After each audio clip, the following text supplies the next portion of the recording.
Hello बच्चों, मैं संजय सिंह चौहान हाजिर हूं फिर से एक बार आपके सामने इलेक्ट्रोस्टैटिक्स का अगला टॉपिक लेके। तो कल सबसे पहले पिछले चैप्टर में हम लोगों ने सबसे पहले ये जाना था कि चार्जेस क्या होते हैं। अगर हम रिवाइज करना चाहें उसके बारे में, तो चार्जेस क्या होते हैं, एक ये प्रॉपर्टी होती है पर्टिकुलर पार्टिकल की, जिसके कारण अगर चार्ज किसी बॉडी पर होते हैं तो क्या करते हैं, वो बॉडी फोर्स लगाती है। ठीक है, वो बॉडी दूसरी बॉडी पर, एक चार्ज बॉडी दूसरी बॉडी पर फोर्स लगाती है। अगर बॉडी चार्ज होगी तो फोर्स लगाएगी, अगर डिस्चार्ज होगी तो फोर्स नहीं लगाएगी। अच्छा, हमने पिछली बार टाइप्स ऑफ चार्जेस के बारे में भी जाना था। टाइप्स ऑफ चार्जेस क्या होते हैं, दो तरह के होते हैं। पॉजिटिव चार्ज होता है, नेगेटिव चार्ज होता है। पॉजिटिव यानी like charges repels each other, unlike charges attracts each other. इन सब चीजों के बारे में हमने जाना था। चलिए अब उसी चीज को थोड़ा सा आगे बढ़ाते हैं और ये जानते हैं सबसे पहले कि चार्जेस के बारे में और कुछ नई नई जानकारियां क्या हम ले सकते हैं। क्या हम ले सकते हैं चार्जेस के बारे में और कुछ जान सकते हैं? तो थोड़ा और जानने की कोशिश करते हैं। That charge is a scalar quantity. Charge एक स्केलर क्वांटिटी है। As you already know what is the difference between vector quantity and a scalar quantity. You already know that, आपने 11th में पढ़ा हुआ और भी पहले भी पढ़ा हुआ है। That a vector quantity is the one which is having both magnitude as well as direction, and in the case of scalar quantity it is having magnitude है only, it doesn't have any direction. Okay, इसकी SI unit की बात कर ले तो SI unit इसकी होती है कूलम। चलिए, यानी चार्जेस को हम किस में नापेंगे, हम न्यूमेरिकल्स करते टाइम चार्जेस को कूलम्स में नापेंगे। चलिए, चार्ज इज कंजर्व। कंजर्व की बात अगर हम करें तो आपने पहले भी पढ़ा होगा बेटा, अब मैं फिर से बता रहा हूं कि कंजर्व का मतलब क्या होता है। अगर कहीं पर भी कंजर्वेशन की बात आ रही है, that means it can neither be created nor be destroyed. It can only get transferred from one body to another body, one form to another form. Okay? तो यहां पर हम देखते हैं कि चार्जेस क्या होते हैं। बॉडी चार्ज कब होती है, जब पहले हमने जाना था पिछले लेक्चर में इसके बारे में कि कुछ चार्जेस एक बॉडी से निकलकर दूसरी बॉडी में चले जाते हैं, तो हम देखते हैं कि दोनों बॉडीज चार्ज हो जाती हैं। चलिए, चार्ज इज इनवेरिएंट। सबसे पहले इस इनवेरिएंट शब्द का मतलब समझिए। इनवेरिएंट का मतलब है that it is not depending upon velocity. देखिए, मास जो होता है किसी बॉडी का, it is depending upon velocity. It is depending, bodies having higher masses, वो उनको वेलोसिटी अफेक्ट करती है। ठीक है, आप ऐसे देख लो कि मैं थोड़ा सा हूं, अच्छा सा हेल्दी से वाले सर हैं, तो उनको थोड़ा सा वेलोसिटी अफेक्ट करेगी, बट एक दुबले पतले इंसान को वेलोसिटी इतनी effect. A body is having lesser mass, उसको वेलोसिटी, उसके पास higher velocity can gain. But कई सारे फिनोमिना इसमें भी आगे आते हैं, उनके बारे में भी हम लोग बाद में बात करेंगे। तो अभी इनवेरिएंट का मतलब समझिए कि इनवेरिएंट का मतलब ये होता है that charge is not depending upon velocity. चलिए, charge of the additive property. Additive property का मतलब क्या होता है भैया? एडिटिव प्रॉपर्टी का मतलब यह होता है कि आपकी किसी पर्टिकुलर बॉडी के अंदर कितने चार्जेस मौजूद हैं। हम अगर टोटल चार्जेस निकालना चाहें तो टोटल चार्ज कितने होंगे उसके पास, ये समझने के लिए हम यहां पर एक बात समझते हैं। मतलब अब ऐसा तो है नहीं, हमने पहले भी पढ़ा था कि चार्ज पॉजिटिव भी होते हैं, चार्ज नेगेटिव भी होते हैं। तो अगर कोई बॉडी है, मान लो कोई ये बॉडी है, इसके पास एक चार्ज है प्लस Q1, एक चार्ज है माइनस Q2, एक चार्ज है प्लस Q3, एक चार्ज है प्लस Q4, एक चार्ज है माइनस Q5। तो इसके ऊपर टोटल कितना चार्ज है? इसके ऊपर नेट चार्ज होगा। आप इन सभी को ऐड कर दीजिए, plus Q1 minus Q2 and then plus Q3 plus का Q4 एंड माइनस का Q5। एडिटिव प्रॉपर्टीज मींस एक बॉडी के ऊपर जितने भी चार्जेस हैं, अगर हमें उसका नेट निकालना है तो हमें सभी चार्जेस का एडिशन करना पड़ेगा। ये बहुत ही सिंपल फंडा है टोटल चार्ज निकालने की। चलिए, चार्ज इज क्वांटाइज्ड। क्वांटाइज्ड का मतलब समझिए। क्वांटाइज्ड का मतलब अगर हम डेफिनेशन वाइज जाएं तो it is the integral multiple of charges of electron. मतलब टोटल नंबर ऑफ चार्जेस किसी बॉडी पर कितने हो सकते हैं, जरा समझिए। देखिए क्या होगा, अभी हमने क्या बोला कि कुछ, पहले हमने क्या जाना था कि कुछ चार्जेस होते हैं, ये दो बॉडी हैं, इस एक बॉडी से निकल के इस बॉडी में कुछ चार्जेस आ जाए। ठीक है, अब चार्जेस तो निकलेंगे नहीं, क्या निकलेंगे, कुछ पार्टिकल्स निकलेंगे जो इससे इसमें चले जाएंगे। पार्टिकल्स को हम नॉर्मली व्यक्त करते हैं इलेक्ट्रॉन्स में, बिकॉज नेगेटिव चार्जेस ट्रांसफर हो रहे हैं और electrons are the particle which carries negative charge. Okay, तो हम ये जानना चाहते हैं कि टोटल चार्ज कितने हिसाब से हम कैलकुलेट करते हैं, मतलब कितने भी नंबर ऑफ इलेक्ट्रॉन्स पहले हम देखेंगे। अच्छा, नंबर ऑफ चार्जेस देखेंगे कितने, 1 2 3 4 5। तो यहां पर हो गया भैया 5, n इक्वल्स टू क्या हो गया 5 into charge of electron. Charge of, देखो नेगेटिव पॉजिटिव की बात अलग है, एडिटिव प्रॉपर्टी में हमने समझ लिया था, बट हम इसकी बात कर रहे हैं, क्वांटाइजेशन की बात कर रहे हैं, तो मतलब इंटीग्रल मल्टीपल होगा 1 2 3 4 5। टोटल नंबर ऑफ चार्ज किसके फॉर्म में होंगे, या तो ई की वैल्यू। ओके बेटा, हम यहां पर बात कर रहे हैं चार्ज ऑफ इलेक्ट्रॉन। इलेक्ट्रॉन के ऊपर कितना चार्ज होता है, E इज इक्वल्स टू कितना होता है 1.6 into 10 to the power minus 19 coulomb. ये होता है ना इलेक्ट्रॉन के ऊपर चार्ज। तो अगर मान लीजिए इस बॉडी से जब हमने चार्ज किया, तो इस बॉडी से इस बॉडी में अगर मान लीजिए या तो 1 इलेक्ट्रॉन जाएगा, 2 इलेक्ट्रॉन जाएगा, 10 इलेक्ट्रॉन जाएगा, 12 इलेक्ट्रॉन जाएंगे, 1000 इलेक्ट्रॉन जाएंगे। ऐसा तो नहीं है कि भैया 12.5 चले गए, 13.5 चले गए, 1.25 चले गए, 1.25 चले गए, ऐसा तो नहीं हुआ। पूरा इलेक्ट्रॉन जाएगा ना। अगर पूरा इलेक्ट्रॉन जाएगा तो टोटल चार्ज किसके हिसाब से होगा, अगर पूरा यही ये बता रहा है, एन क्या बता रहा है, यही ये बता रहा है कि टोटल नंबर इंटीग्रल में होगा ये 1 2 3 4 5। ऐसा नहीं होगा कि 2.5 हो गया, 3.25 हो गया, 4.25 हो गया। समझ में आया। तो charge is quantized, Q is equals to NE। चलिए, तो ये कुछ बेसिक जानकारियां हैं चार्जेस के बारे में। ठीक, 1 मिनट का अगर आप पॉज लेना चाहें तो पॉज करके वीडियो आराम से सारी चीजें नोट डाउन कर सकते हैं। ठीक है, चलिए बेटा, अब इसके आगे की बात कर लेते हैं।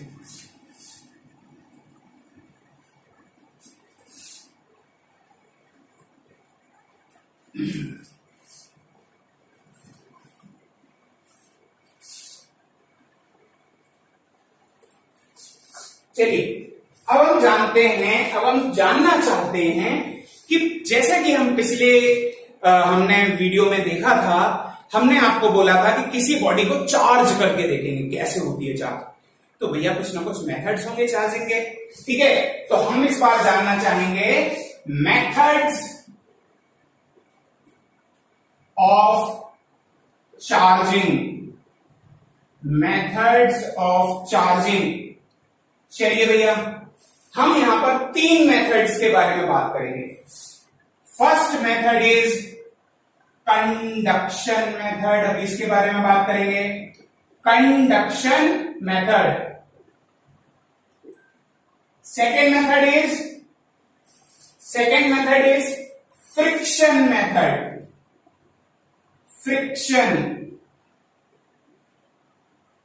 अच्छा ही, फ्रिक्शन कैसे होगा अभी हम बात कर लेंगे। फिर उसके बारे में उसके बाद हम जानेंगे इंडक्शन मेथड।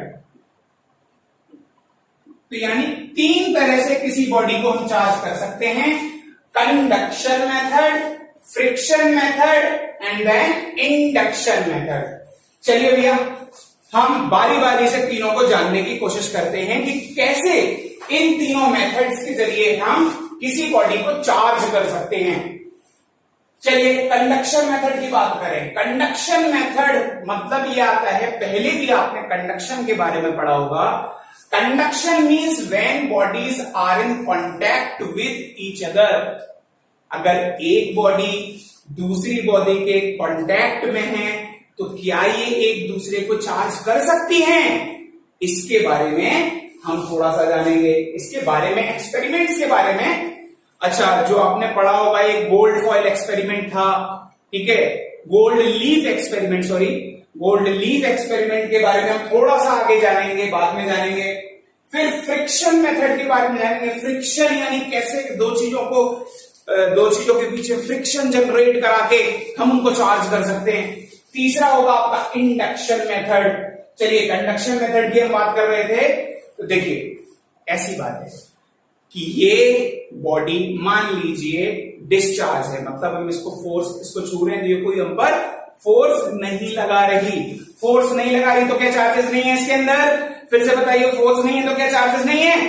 चार्जेस हैं, हम पहले बात कर चुके हैं इस बारे में। इसके अंदर चार्जेस हैं, जितने पॉजिटिव हैं उतने ही नेगेटिव चार्जेस हैं। चलिए, ये बॉडी मान लीजिए चार्ज्ड बॉडी है। If this is a charge body, और हम देख रहे हैं दोनों बॉडी सिमेट्रिकल बॉडीज हैं, दोनों के शेप एंड साइज सेम है, ठीक। इसके ऊपर मान लीजिए अगर क्यू चार्ज है, इसके ऊपर अगर क्यू चार्ज है और ये बॉडी डिस्चार्ज बॉडी है, तो क्या हम इन दो बॉडी को टच करा के इस बॉडी को चार्ज कर सकते हैं? तो आंसर इज यस, बिल्कुल कर सकते हैं, ठीक। बात क्या होगी कि इसके ऊपर जितने चार्जेस होंगे वो चार्जेस ट्रांसफर हो जाएंगे। अच्छा, ट्रांसफर किस हिसाब से होंगे? ट्रांसफर इसकी सिमेट्री के हिसाब से होंगे। सिमेट्री के हिसाब से अभी तो हम देख रहे हैं भैया दोनों सिमेट्रिकली सेम है, तो यानी अगर इसके ऊपर क्यू चार्ज है तो जैसे ही हम टच कराएंगे इसके ऊपर भी चार्ज आ जाएगा, Q/2, आधे आधे बढ़ जाएंगे ना। सिंपल सी बात है बेटा, आप दो एक ही शेप साइज के दोस्त हो, एक बच्चा घर से खाना लाया है, एक बच्चा घर से खाना नहीं लाया। मम्मी ने टिफिन में 4 रोटी भर के भेजी हैं। अगर 4 रोटी भर के भेजी हैं तो खाने वाले 2 हैं और दोनों को सेम तरह की भूख लगी है, तो भैया क्या होगा? दोनों जो जब एक ही टिफिन से खाएंगे तो इसको भी 2 रोटी मिल जाएंगी और इसको भी 2 रोटी मिल जाएगी, यानी चार्ज क्या होंगे? इक्वली डिवाइड हो जाएंगे। अच्छा जी, अब मान लीजिए इसकी कैपेसिटी ज्यादा है, इसका शेप एंड साइज अलग है, इसका शेप एंड साइज ज्यादा है इससे, तो चार्जेस का ट्रांसफर कैसे होगा? तो भैया मान लीजिए वही वाला एग्जांपल फिर से ले लेते हैं। 4 रोटी हैं, अगर इसका शेप एंड साइज ज्यादा है तो भैया 3 रोटी खा लेगा, ये 1 ही रोटी खाएगा, ठीक है। अगर इसका शेप एंड साइज ज्यादा है, इसका कम है, तो इसको ज्यादा मिल जाएगी, इसको कम मिल जाएगी। बस अगेन ध्यान रखना, हम पहले जो बात कर चुके हैं, किसके हिसाब से मिलेगी? क्वांटाइजेशन ऑफ चार्जेस के हिसाब से मिलेगी, ठीक है। तो ये तो हुआ आपका कंडक्शन मेथड। कंडक्शन मेथड के जरिए हम किस तरह से दो बॉडीज को चार्ज कर सकते हैं। अब बात करते हैं आपकी फ्रिक्शन मेथड की। चलिए, फ्रिक्शन मेथड क्या होता है? अब देखिए जरा कि ये बॉडी है, ये डिस्चार्ज बॉडी है, ये बॉडी है, ये भी डिस्चार्ज बॉडी है। अब हम क्या करना चाहते हैं? दोनों बॉडीज को चार्ज करना चाहते हैं। तो क्या ऐसा कोई तरीका है कि हम इन दोनों बॉडी को चार्ज कर सकें? तो एक तरीका हमको दिखाई देता है, दैट इज फ्रिक्शन मेथड। अच्छा, फ्रिक्शन मेथड के बारे में जानते हैं। फ्रिक्शन मेथड में हम क्या करेंगे? सिंपली इन दोनों को रब करेंगे। तो रब करने के बाद हम देखते हैं, अभी हम करके भी देखेंगे उसको, क्या वाकई में चार्ज होता है? क्या वाकई में इस तरह से करने से? कहते हो सर आप ऐसी फालतू बोल रहे हो, हमें तो समझ में नहीं आ रहा, ठीक है। सिर्फ थ्योरीज के ऊपर नहीं जाना, हम करके देखेंगे क्या वाकई ही रब करने से दो बॉडी चार्ज होती हैं या नहीं होती हैं। तो हम इन दोनों को रब करके देखेंगे। तो रब करने से पहले फैक्ट समझ लीजिए बेटा, कॉन्सेप्ट समझ लीजिए। क्या होता है कि इसके अंदर से कुछ इलेक्ट्रॉन्स निकलेंगे और इसके अंदर चले जाएंगे। अगर इसके अंदर से इलेक्ट्रॉन निकल गए, ये 1 नंबर बॉडी है, इसके अंदर से इलेक्ट्रॉन निकल गए, तो भैया इसके अंदर अगर इलेक्ट्रॉन यानी नेगेटिव कम हो गए तो ये बॉडी क्या हो गई? Positively charge. और इसके ऊपर एडिशनल इलेक्ट्रॉन्स आ गए तो ये बॉडी क्या हो गई? Negatively charge. तो भैया हमने देखा दो बॉडीज को रब करा के भी हम क्या कर सकते हैं? चार्ज कर सकते हैं दोनों बॉडीज को। ओके, तो फ्रिक्शन मेथड में हम क्या करेंगे? फ्रिक्शन मेथड में दो बॉडीज को रब कराएंगे, एक के अंदर से इलेक्ट्रॉन निकलेंगे, दूसरे के ऊपर इलेक्ट्रॉन पहुंचेंगे। अच्छा, पहुंचे, एक तरह से निकले और दोनों बॉडीज देखा हमने, एक बॉडी नेगेटिवली चार्ज हो गई और एक बॉडी पॉजिटिवली चार्ज हो गई। चलिए पॉज ले लीजिए थोड़ा, स्टार्ट। देखिए बेटा, हम यहाँ पर एक छोटे से कुछ कागज के टुकड़ों को देख रहे हैं। यहाँ पर कुछ कागज के टुकड़े हैं। आपने देखा यहाँ पर कुछ कंघे रखे हुए हैं, एक स्केल रखी हुई है। इससे कैसे, इसके जरिए हम कैसे इन सब चीजों को समझ सकते हैं? देखिए बेटा, अभी हमने पढ़ा फ्रिक्शनल इलेक्ट्रिसिटी। फ्रिक्शनल इलेक्ट्रिसिटी के मतलब हम अगर दो बॉडीज को एक दूसरे से रब करते हैं तो उस बॉडी के ऊपर चार्जेस आ जाते हैं। अभी हमने ये जाना। और चार्जेस क्या करते हैं? अगर कोई बॉडी चार्ज बॉडी होती है तो क्या करती है? फोर्स लगाती है। तो देखिए हम क्या करते हैं, इस स्केल को पहले चार्ज करने की कोशिश करते हैं। अभी तो देखिए ये कोई फोर्स लगा रही है क्या? कोई इससे चिपक रहा है क्या? देखिए कोई भी कागज इससे नहीं चिपक रहा। चलिए मैं क्या कर रहा हूं, क्या करने जा रहा हूं, इसको अपने बालों से रब करने जा रहा हूं। ठीक, मैंने इसको अपने बालों से ऐसे रब किया। ठीक है, अपने बालों से रब कर रहा हूं, यानी मैं इसमें एक फ्रिक्शन दे रहा हूं। ठीक है, अपने बालों से रब कर रहा हूं यानी इसमें फ्रिक्शन दे रहा हूं। तो अब जरा देखते हैं इसके बाद क्या हो रहा है। देखिए बेटा, देखिए ये कागज के टुकड़े इसको अट्रैक्ट कर रहे हैं। ये कागज के टुकड़े इसको अट्रैक्ट कर रहे हैं, यानी आपकी स्केल चार्ज हो चुकी है। आपकी स्केल चार्ज हो चुकी है जो इन कागज के टुकड़ों को अट्रैक्ट कर रही है। सेम केस हो सकता है, आप घर पे ट्राई कीजिएगा, ये आपके लिए घर के लिए एक्टिविटी है। आप कंघे से सूखे बालों में रब करेंगे, उसके बाद इस कागजों को टच करके देखेंगे। देखिए अभी कोई फोर्स नहीं लग रहा, यानी कोई कागज का टुकड़ा अट्रैक्ट नहीं हो रहा। अब आप ये घर पे करके देखेंगे कि क्या सूखे बालों से रब करने के बाद ये कागजों के टुकड़ों को अट्रैक्ट करती है। सेम केस रबर के साथ भी हो सकता है, सेम केस इस पेंसिल के साथ भी हो सकता है, सेम केस कई सारी चीजों के साथ भी हो सकता है। आप कपड़े से रब करके देख सकते हैं, कई चीजों से इस चीज को रब करके देख सकते हैं और फिर हम पता लगा सकते हैं कि कोई बॉडी चार्ज है या नहीं। चलिए ओके बेटा, तो अभी हमने एक छोटा सा कागजों को अट्रैक्ट करके देखा स्केल के माध्यम से, स्केल से टच करा के इन कागजों को अट्रैक्ट करके देखा। स्केल को हमने चार्ज किससे किया था? फ्रिक्शन करके, बालों में रब करके हमने स्केल को चार्ज किया था। चलिए अब एक चीज रह गई बेटा, उसमें वो एक्टिविटी आपके लिए, आप जरा सोच के बताइएगा, उसका आंसर मैं अपने अगले लेक्चर में दूंगा। कि जरा सोचिए, ये हमारी अगर स्केल है, if this is our scale, ये थे हमारे कागज के टुकड़े। ठीक, जो मैं क्वेश्चन पूछने जा रहा हूं उसका आंसर अगर आप लोग अभी समझ पा रहे हैं तो आंसर कमेंट सेक्शन में जरूर दीजिएगा। ठीक है, नहीं तो थोड़ा सा सोचिएगा, मैं इसके बारे में इसका आंसर अगले लेक्चर में जरूर बताऊंगा। कि देखिए बेटा, हमने स्केल को तो बालों से रब किया था। तो सर आपने तो बोला था कि दो बॉडीज को रब करते हैं तभी दोनों बॉडी चार्ज होती हैं, बट हमने तो स्केल को बालों से रब किया था, हमने तो स्केल को कागजों से रब किया ही नहीं था। तो अगर स्केल को कागजों से रब किया ही नहीं था, फिर स्केल ने चार्ज होने कागजों को अट्रैक्ट कैसे कर लिया? कागज तो पहले न्यूट्रल थे, किसी पर फोर्स ही नहीं लगा रहे थे। तो अगर कागज तो अभी भी न्यूट्रल है, तो एक तरफ अगर कोई चार्ज बॉडी न्यूट्रल बॉडी के पास में लेके आते हैं, तो क्या चार्ज बॉडी न्यूट्रल बॉडी पर फोर्स लगा सकती है? अगर लगा सकती है तो कैसे? इसका आंसर मुझे कमेंट सेक्शन में जरूर दीजिएगा, नहीं तो मैं अगले वीडियो लेक्चर में, जैसे मैं आपको बता चुका हूं, इसका आंसर आपको जरूर बताऊंगा। चलिए फ्रिक्शन मेथड की हम फिर से बात कर रहे हैं। अच्छा जी, 2-3 क्वेश्चंस दिमाग में आने चाहिए बेटा। जो एक सबसे अच्छा क्वेश्चन होता है, मान लीजिए, जरा सोच के बताइएगा, मैं इन दो बॉडी को रख कर रहा हूं।